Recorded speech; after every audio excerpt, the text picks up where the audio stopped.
अस्सलाम वालेकुम व्यूवर्स, उम्मीद है आप सब लोग खैरियत से होंगे। एक नई नसीहत के साथ हाज़िर हुआ हूँ।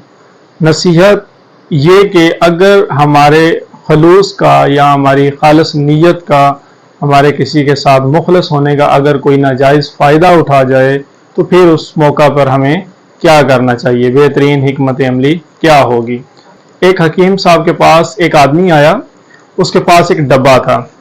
उसने डब्बा खोला और उसमें से कुछ जेवर निकाले और हकीम साहब को बताया कि ये तमाम जेवरात सोने के हैं, तो आप ये जेवरात रख लें और मुझे 5,000 दे दें। ये जेवर 10,000 से कम के नहीं हैं।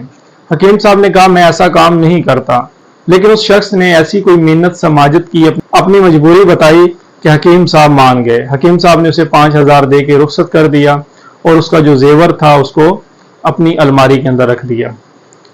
अब शख्स ने पैसे लेते हुए ये कहा कि मैं 1 महीने के बाद वापस आऊंगा, आपके पैसे आपको लौटा के अपना जेवर आपसे ले जाऊंगा। लेकिन काफी माह गुजर जाने के बाद वो शख्स वापस नहीं आया। तो हकीम साहब ने क्या किया, एक शख्स को वो जेवर दिया और बाजार भेजा कि इसे बेच कर आ जाए। लेकिन जब बाजार पहुंचा वो शख्स, सुनार ने बताया कि वो जेवर सोने का नहीं बल्कि पीतल का है। वो शख्स वापस आया और हकीम साहब को सारा माजरा सुनाया।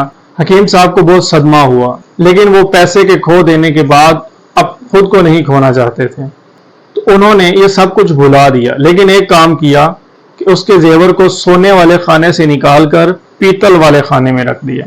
नाजरीन, इंसानों के मामलात के लिए ये बेहतरीन तरीका है। इंसानों के दरमियान तलखी तब पैदा होती है जब हम किसी इंसान से कोई उम्मीद वाबस्ता कर लेते हैं और वो उस उम्मीद पर पूरा नहीं उतरता।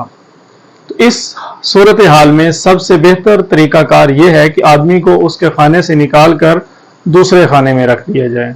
उम्मीद है वीडियो अच्छी लगी होगी। अपने दोस्तों के साथ ज़रूर शेयर कीजिएगा। दुआओं में याद रखिएगा। वस्सलाम।